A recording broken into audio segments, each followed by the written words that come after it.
Hi, Lawrie. Hi, Everton. How are you doing? Good, good. How about yourself?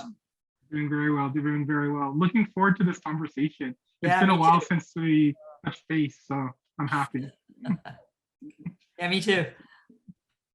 So, Lori, one of the things I thought that would help our audience is if maybe you could give your a little bit of your background, just share a bit of your journey, that's brought you to this point where we're talking today.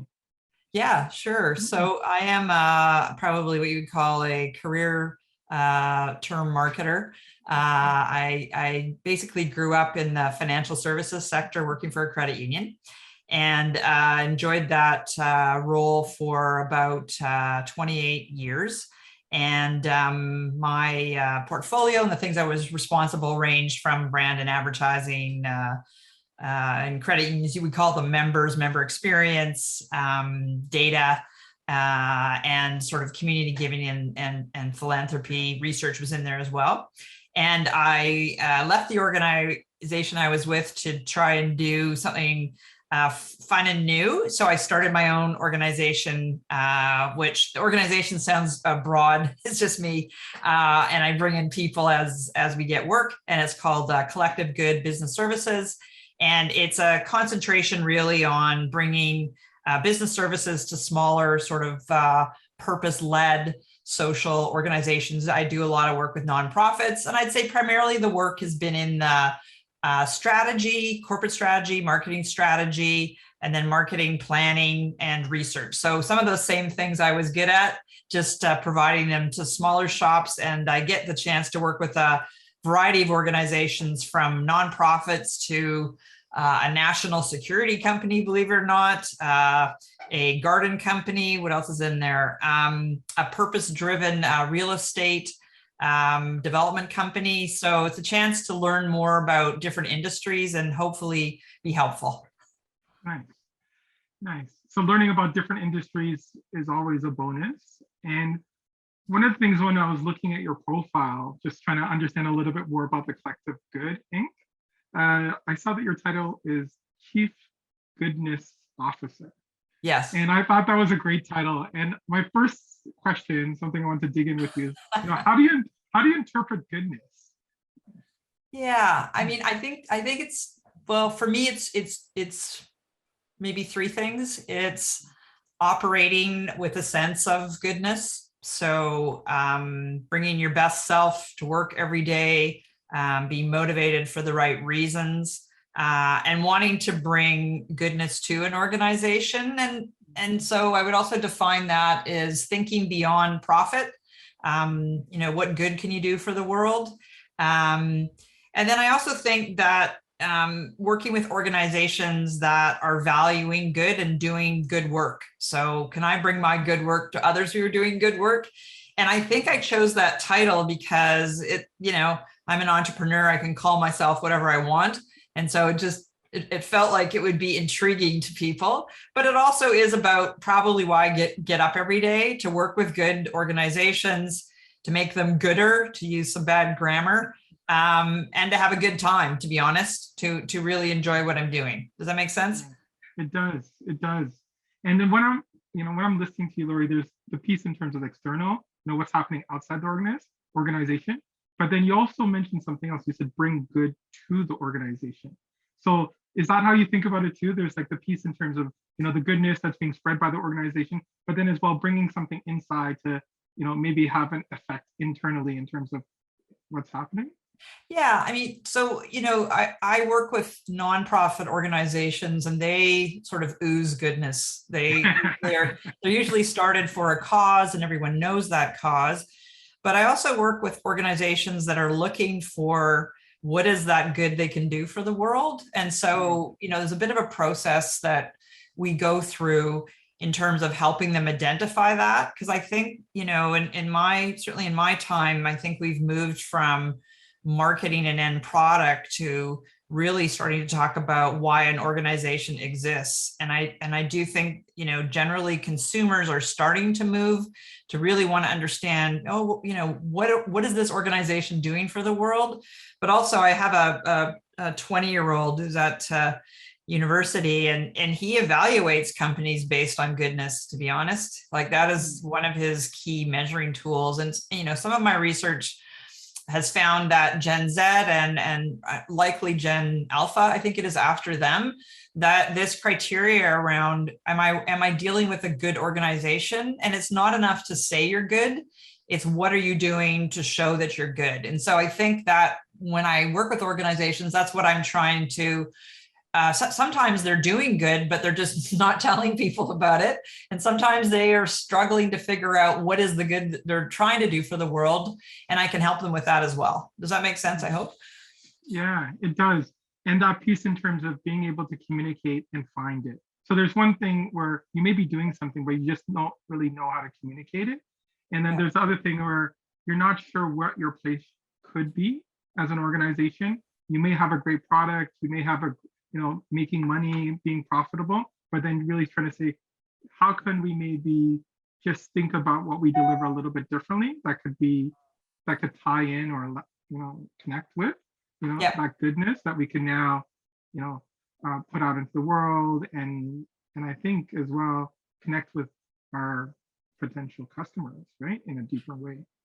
Yeah. And often, I think my skill set is not necessarily going, aha, here it is, but it's working with the owners, the CEO, others in the organization to sort of unearth it. It was kind of always there, but we needed to sort of pull away some of the layers to find it. Because, typically there is something there that's driving people that's not profit or not just profit. And there's something else that you mentioned, and you talked about, not just a product. So when you're dealing with product-oriented firms, right, there's something around understanding the service experiences, right, that you're potentially trying to create. And you can tell me if I'm wrong, Lawrie, but I think that that's where sometimes there's that opportunity to find the greater goodness, right? You might have a great product, but then how does it actually, when it's out there, create some bigger benefit that you can talk to?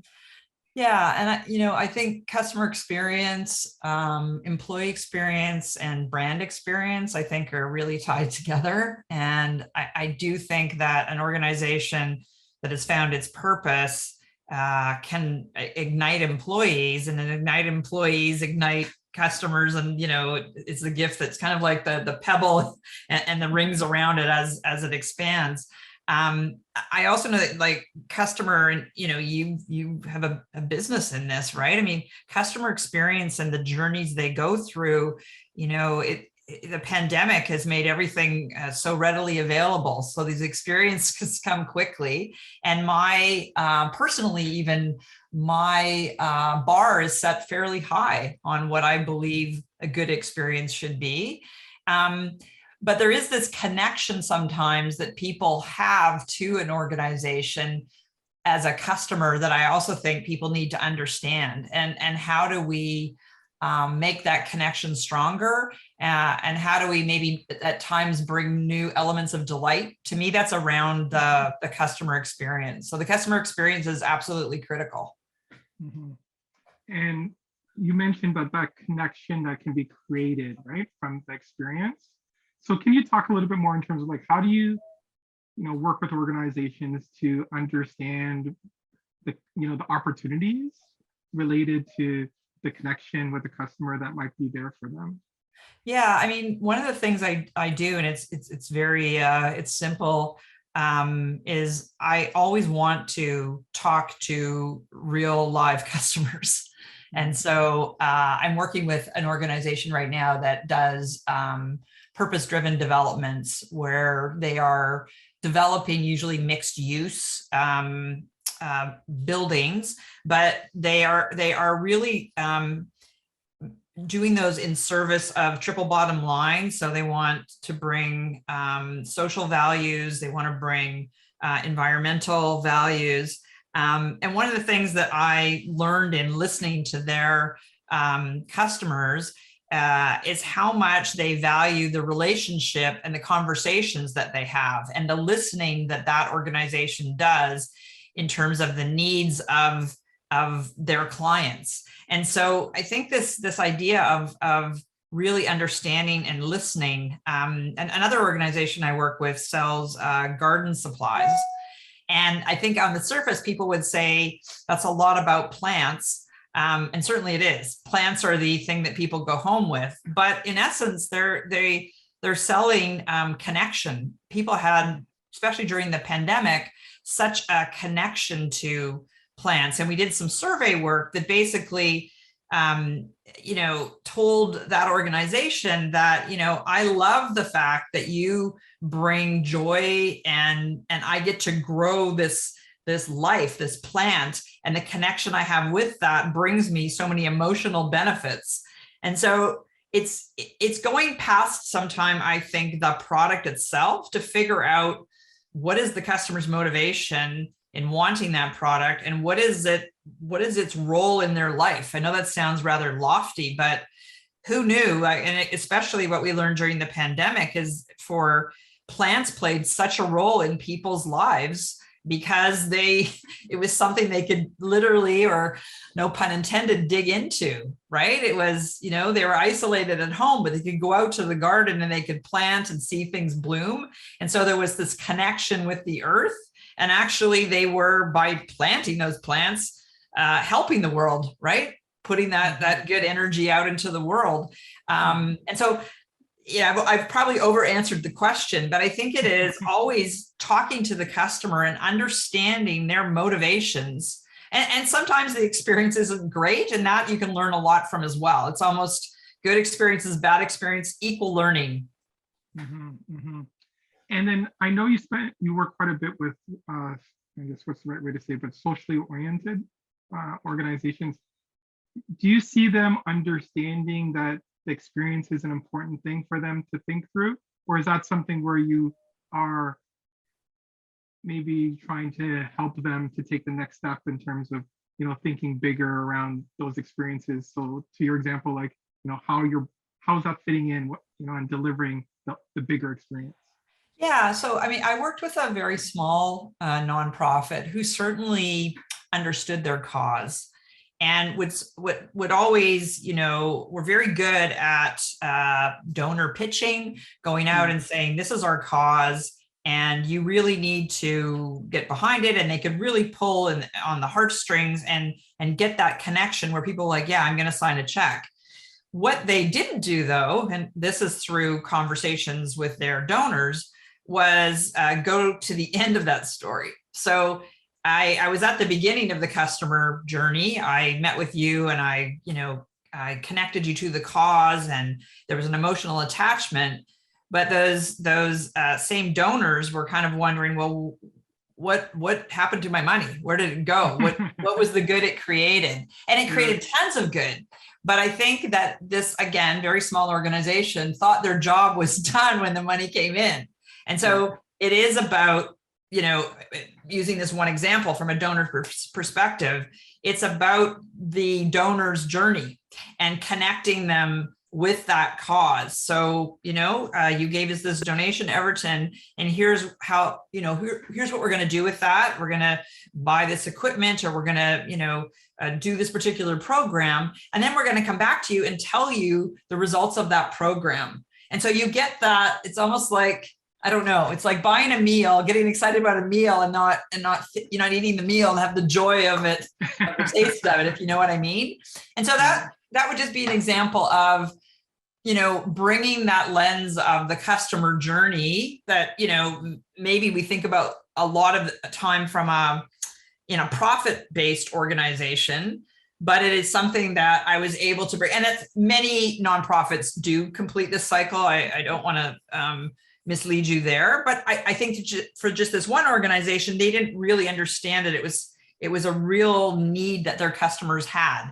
It was part of the experience that they wanted to have. So to complete that cycle and say, Everton, this is where your money went, and this many people were helped, or whatever it was, right? Mm-hmm. Yeah, that makes a lot of sense. And the other thing that I start to think about is the volunteers, right? So you've got the donors, and then sometimes these organizations also have the volunteer and that experience, right? And then you've got, whoever is benefiting from that, cause and, potential that experience. And it's interesting to hear that story, and as well just think about, you know, the bigger ecosystem, or the bigger things that need to be considered. It's always an interesting question that I usually start with in most organizations is, what do you believe? What do you believe as an organization that you're here to help the world with?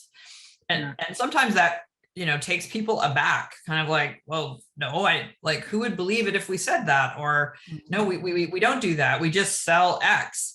And then, through conversation, I'd say 100% of the time we figure it out. There is something that they're doing that's potentially world changing, or something they believe in, right? A world without cancer, a world without cars, whatever it is, a world where plants are life. So there are these opportunities. And usually that's when people start to get super passionate. And I'm not really creating it for them. It's always been there. We're just sort of uncovering it. We're just, having those conversations maybe they haven't had in a while, because, there's that difference between being in the business and then thinking on the business. And sometimes you're so immersed in all the stuff that's hitting you, you don't get time to kind of pull back and reflect a bit. Yeah.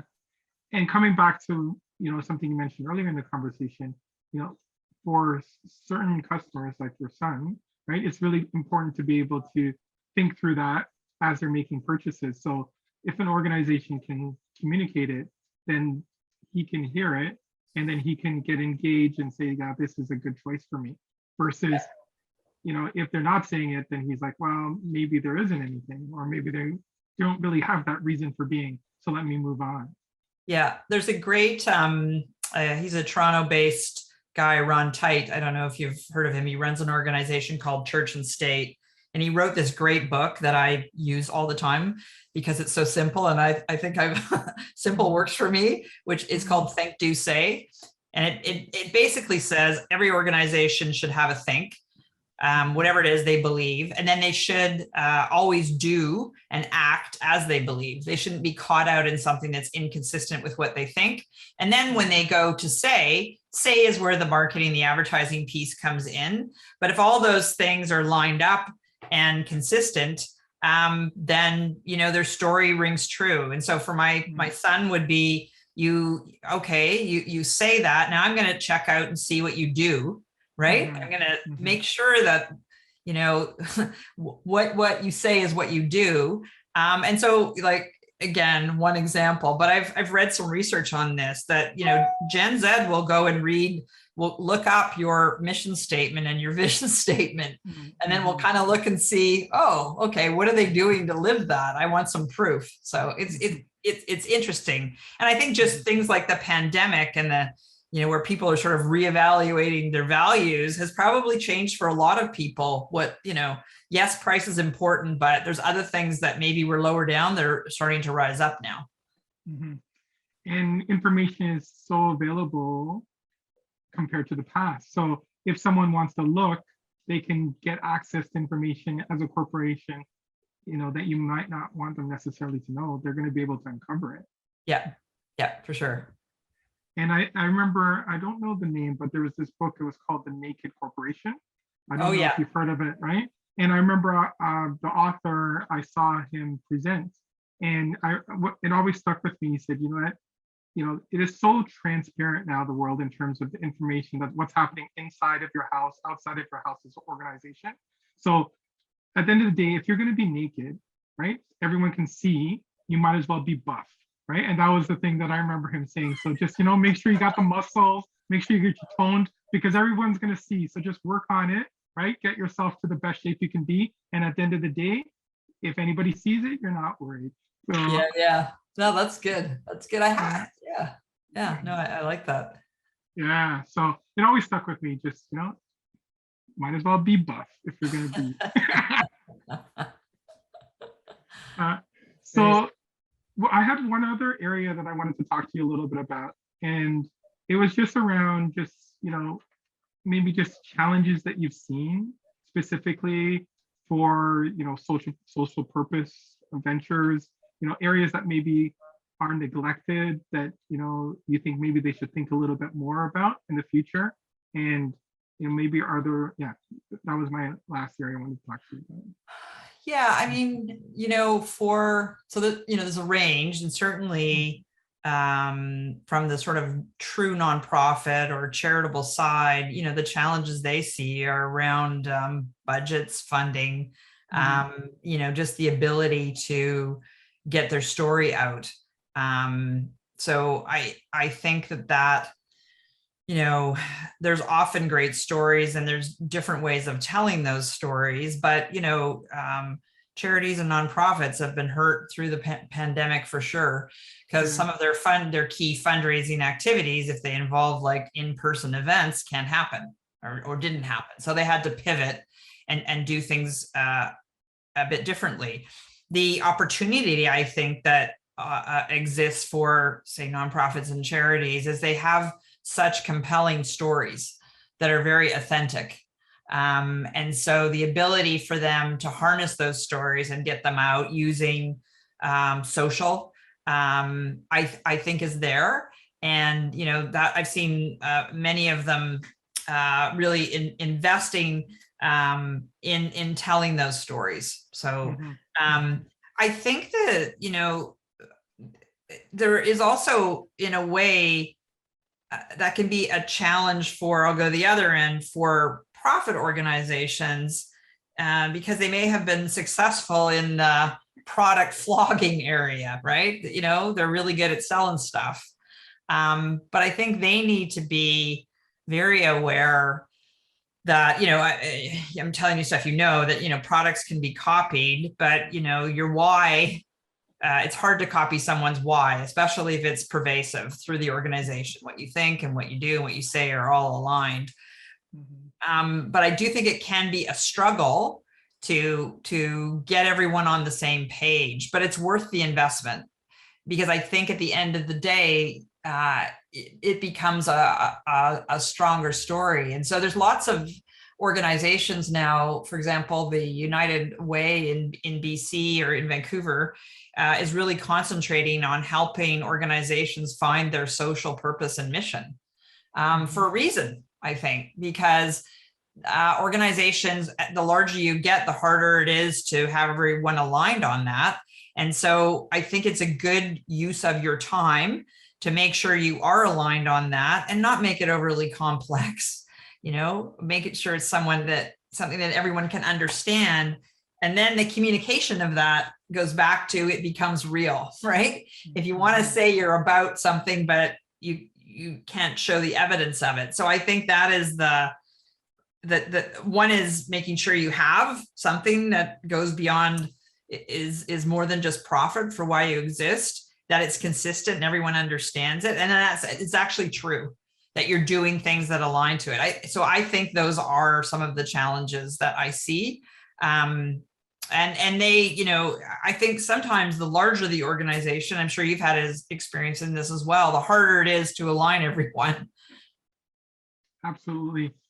I think that's, one of the primary reasons why Impact Signal has opportunities, because there's a ability for us to come in and have those conversations, facilitate those tough conversations, and then create that vision.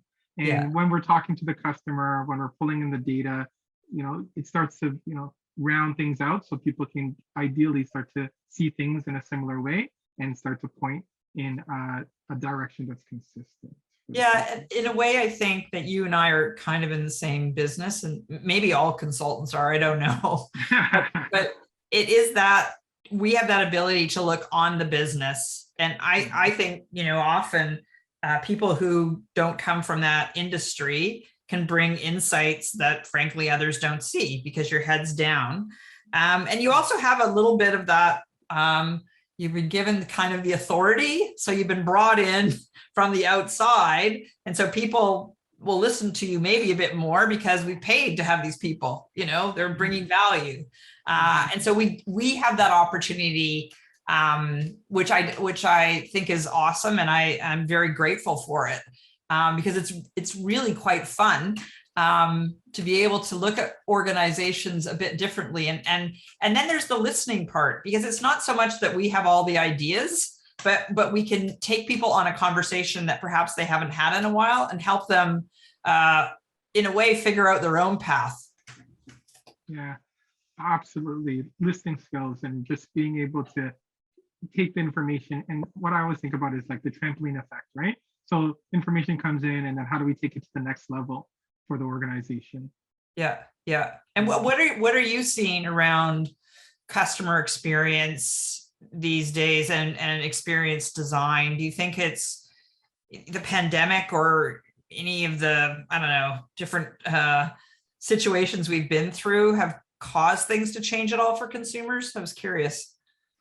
Well, yeah. So your question around consumers, yes. So I think just in terms of, online, being more comfortable with digital experiences, yes, absolutely. The other thing, what we've seen more and more is just customers asking organizations to, take their information and make something that's particularly relevant, right? Understand the context of what's going on, right? And then provide options for me, right? That are the right options for this moment. And everybody's had a hard time over the last year, and you have peaks and valleys and all of these types of things. So just being really cognizant and just, where am I right now? Listen to me, give me something that's worthwhile for the moment, right? And help me go forward. Yeah. That's what I've seen. Yeah. So personalization, hyper personalization, convenience, digital experiences that are flexible, adaptable. Parents, during the pandemic were struggling, right, with children at home, back and forth, work this, all these different concerns, and just, being able to just deliver something that I can use when I need to use it in an easy way. Yeah. Yeah, for sure. For sure. Yeah. And I'm just thinking in terms of the other piece, I think for us, Lawrie, is just, as you think about kind of what you want to do next, right? And kind of the organizations that you want to work with, right? Is there any, I guess, key things about those future organizations that you want to work with? Is there a specific one that you're hoping for in the future? Are there specific characteristics about organizations that, would be a really good fit for you?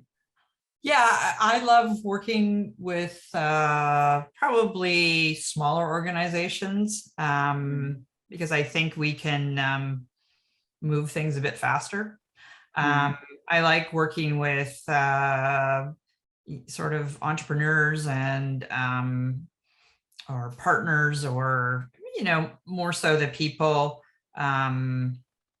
that started the organization or running the organization, again, because I think we can move things through faster. And I just think an openness to, I like working with people that are very passionate about their organization as well, and the impacts that it can have. I find those the most fun. From an industry perspective, I mean, I've just kind of gone with whoever called me, to be honest, but there's been quite a range. And so I love going into industries of which I don't necessarily know a lot about, because it makes it more fun for me. Sometimes I may not be the, sometimes you want to go with the consultant that knows the most about that industry, and that's fine. But I do think there's a benefit from coming in with sort of eyes wide open and doing a lot of listening and learning that, again, is both, I think it benefits me, but I think it benefits the organization based on, our conversation a bit earlier, that you get that chance to have someone look at your industry and your organization that doesn't come with a lot of preconceived notions, and is kind of learning and seeing things perhaps that, again, because you're in the business all day, you may miss, or just even allowing you to have conversations, which frankly, you probably can't justify in the busyness of your day. So it gives you a right, or you have to do it. We're paying this person to have this conversation with me, so I have to make time because everything's busier now, and I think people are tired of Zoom and all these things. And, do they really want to have another conversation about the same stuff, or do they want to have a different conversation? So, yes, absolutely agreed. And I think, the conversations are great to be in, and it's nice to be able to have those difficult conversations that lead somewhere, right? Yeah. For the business. Yeah. So Lawrie, we've covered a few different things here. We've talked about goodness, right? In terms of earlier in the conversation, we talked about kind of product-oriented firms and experiences, right? And kind of the difference between those two, and the importance of the experience. And I think we've also just had a conversation just around just experience design in social ventures, and just that reason for being, and understanding a little bit more about what it is that you're doing, and then coming back to what you said in terms of, like, you say it, then you have to actually walk the talk, right? Because people are going to be able to tell, and they're going to look, and that's the other thing, is they're actually interested and they're going to look. So let's make sure that we can line it all up, and deliver on our promise. And I remember hearing a phrase where basically a brand is basically their promise, right? That you're making to customers. So ideally, you want to live up to your promise so that they can build that trust with you and they can stay with you over time. So, on those topics, was there anything else that we didn't cover that you maybe want to share, related to anything? I think we covered a lot of it. There's something a couple things, these are stolen from elsewhere, they're not mine, but I do think that growth equals relevancy, relevancy equals growth. And I think understanding what is relevant to people is I think it's very important. And I think another one I think is a course I took once, but the germ of it was relationship equals conversation. And relationships are very important. But you can't have a relationship without a conversation.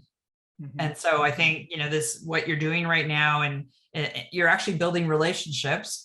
We're having a great conversation, but I think those are sort of fundamental pieces that, I kind of take as a bit of my operating standards, right? My job is to help people be relevant so they can grow. And then there's a lot of parts to what makes something relevant. But also never undervalue a relationship, and never pass up the opportunity to have a great conversation with someone. You may not know it's great until it's over, but and this one has been a great conversation, Everton. But just take that time to have that conversation, and two ears to listen, one mouth to talk, and that listening is super important. And right now, I think everyone wants an opportunity to be heard, so I think that's important.